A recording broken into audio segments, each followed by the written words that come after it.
नमस्ते, प्रणाम। मैं हूं आपकी वंदना और स्वागत करती हूं अपने YouTube चैनल पे आप सभी का। आज हम दोनों बहन मिलकर एक प्यारा सा चुटकुला गारी गीत सुनाने जा रहे हैं। गारी गीत सुना रहे हैं।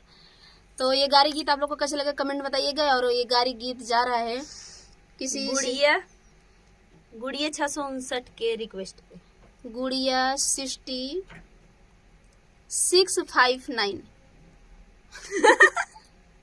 659 सही तो बा। गुड़िया 659 गुड़िया 659 के रिक्वेस्ट पे ये गीत जा रहा है। तो गीत कैसा लगेगा कमेंट में बताइएगा। ये गारी गीत बहुत ही प्यारा गारी गीत है। शायद आज बियाह शादी में आप सब अच्छे सुनिए।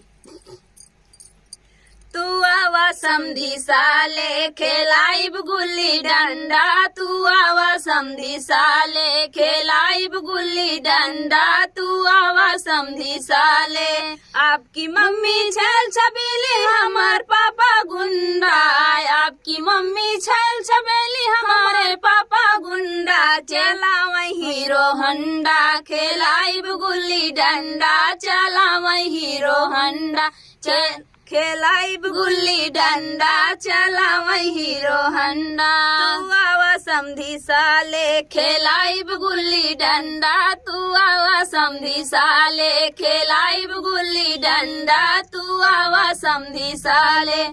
आपकी चाची छल छबीली हमर चाचा गुंडा, आपकी चाची छल छबीली हमर चाचा गुंडा। चला वही हीरो हंडा, चला वही हीरो हंडा खेलाइब गुल्ली डंडा, चला वही हीरो हंडा खेलाइब गुल्ली डंडा। तू आवा समधी साले खेलाइब गुल्ली डंडा, तू आवा समधी साले खेलाइब गुल्ली डंडा, तू आवा समधी साले।